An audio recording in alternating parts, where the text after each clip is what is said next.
June is PTSD Awareness Month, and did you know about 11 to 20% of veterans of the Iraq and Afghanistan wars suffer from post-traumatic stress disorder?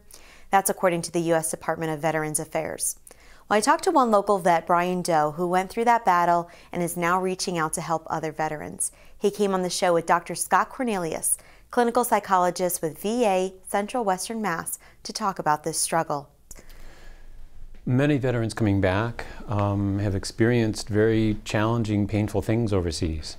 And for many of them, they've experienced them not just once, but many times over the course of a deployment.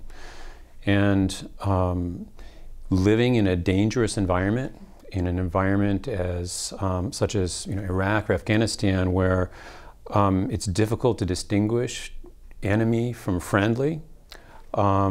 It's just natural that the nervous system is always aroused, so the person stays on constant alert. So they come back home thinking maybe that they can put this back behind them and just forget about it. What's common is that they discover that kind of the nervous system stays aroused, and situations that remind them of dangerous circumstances overseas are prevalent here. Crowds, being in a restaurant, driving in traffic, trash on the side of the road can trigger fears of an IED.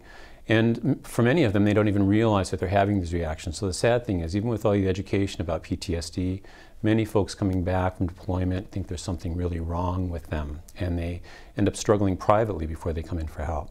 We're going to get into the stigmatization of that, but before we do that, Bryan, I know we were talking about this off camera. You saw stuff in the military that, even like you had mentioned, here in America, we're not used to seeing that kind of a world around us. That's the kind of things you see in video games or movies, but that's something that you went through, and you had a struggle with this. Yeah, just like Dr. Cornelius said, I did 8 years active duty in the Army. I had 2 combat deployments to Iraq, totaling 27 months. And definitely, once I got back home after those deployments, I definitely struggled. And again, didn't initially seek help.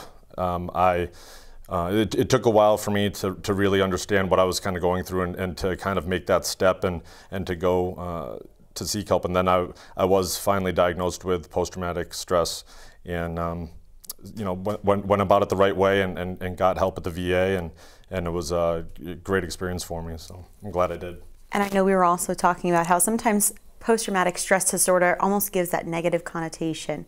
And do you think that maybe sometimes that prevents guys and girls from reaching out to get help because it's almost a title that they're afraid to understand?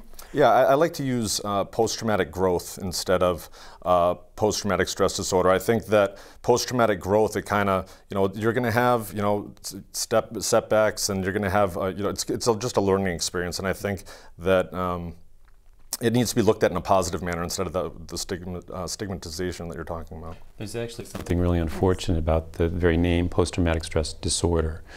The term disorder suggests that there's something abnormal going on, and that something needs to be fixed in the person. And this can lock a person into a struggle against themselves, basically, which is really unfortunate. When in reality, if you look at the symptoms, quote unquote, of PTSD, we are hardwired to have these symptoms. There's nothing disordered about any of them. We're talking about anxiety, about anger, about problems with sleep, symptoms like that. There's nothing about those that's abnormal in any way. So I think it's helpful to just think about PTSD as just experiences that someone's having that they're having difficulty with. What's the hardest part of recovery for a veteran facing PTSD? It's now known, or we think that the centerpiece to PTSD is a natural tendency. It's a very human tendency to avoid anything that reminds you of the painful experience. So we will go out of our way, all of us, to often to avoid situations, to avoid people, even to avoid our own feelings and our own thoughts and memories that are painful. And the process of recovery from PTSD really involves reversing those patterns of avoidance and going at the person's own pace in a way that they feel comfortable with. But in some way, it involves, it always involves taking steps back towards the things that bring up anxiety for you. And that's hard work. The good news is that of the treatments, of any treatments for mental health, there is no stronger treatment than basic exposure work. It's by far the strongest tool that any clinician has in their toolbox. The hard thing is getting folks to do it. Did you struggle with that, Bryan? Yeah, that's one thing that I just wanted to say is initially when I first got back, as Dr. Cornelius was stating that all these things were just running through my head. That's exactly the struggle that I was going through, and my clinician suggested that we try prolonged exposure therapy. It took me a while to say yes and to agree to it. Then once we started it, it was a very difficult. Very difficult time to initially start, and then I could see the symptoms definitely starting to lessen over time after doing it for a good amount of time. So I definitely would have to say that it benefited me a great deal by going through prolonged exposure. It seems as if it's a second battle that these veterans have to face, the battle of staying alive overseas, but it's almost this mental battle that they have to fight and win when it comes to this. Yeah, and it's an interesting thing that you use the term fight, because this is what many of our veterans from overseas, they're trained to be fighters, and they know how to fight really well. And unfortunately, what happens again is that they can start to fight themselves, and they can fight these feelings, and they can fight these memories when they show up. And if you're locked into a fight to try and not have certain feelings, certain memories, certain internal experiences, it's pretty natural that you're going to be snappy with people around you because you're busy, you're preoccupied. So a lot of the work that we do on our unit is exploring an alternative to deliberate control or fighting. And it's learning how to be with these feelings, with these memories, and not be had by them. And that again takes courage, it takes persistence, but it certainly is possible. So that the person can then free themselves up to do what's more important to them. And that's the road it seems that you have been on, where you fought through that recovery, and now you're with the Springfield Vet Center. Talk about that connection between fighting through recovery and then what led you to be involved with the Springfield Vet Center. Yeah, I went through, again, a difficult time when I first got back, and then again took the right steps eventually to seek help, and then I wanted to do the same thing for veterans as well.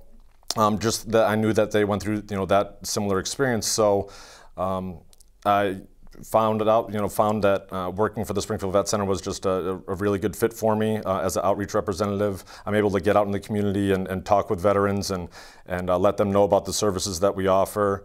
And it's been a great experience so far, and I definitely think that veterans need to look into it. So why would veterans come to the Springfield Vet Center? If I have a vet watching this right now, what does the Springfield Vet Center offer to them? Sure. Well, the Springfield Vet Center, we focus on readjustment counseling services for combat veterans and their families. So we do everything from, it's a outpatient clinic.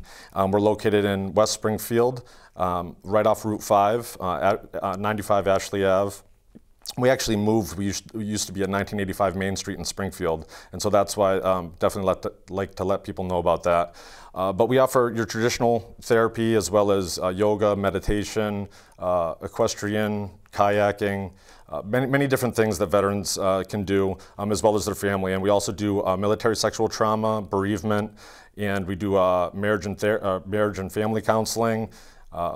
7 out of the 8 of our clinicians are veterans themselves, so that's always really good. It's a real informal atmosphere for the veterans when they come back, and it's very homey, and they can really feel at home, and it's a really nice atmosphere for these guys. And that's got to be so important for veterans as they're fighting through any PTSD battles that they have, to be able to feel at home with other veterans that may or may not have gone through the same experiences they have. Right. And that's one of the things our inpatient unit offers as well, and almost to the person that comes through our unit, we hear from them that one of the most important factors for them is that they're around other veterans who have served in similar situations. So they have this sense of commonality that helps them feel not so quite alone anymore. And a pretty amazing thing happens in that context. They start to often drop their guard a little bit more than they would allow themselves to do in public or in, with other civilians. And so they start to they can have the possibility of getting a kind of a breath of life again. So it's really a privilege to watch over the course of 6 weeks while someone's there. We literally see people coming in really driven by anxiety and driven by their anger. And then by week 2, you see this blossoming that starts to happen as they realize that this doesn't have to be the end point, that there is life out there. So there's a kind of a message of hope that they get. The light at the end of the tunnel. So incredible. Thank you so much, Dr. Cornelius and Bryan Doe. Thank you.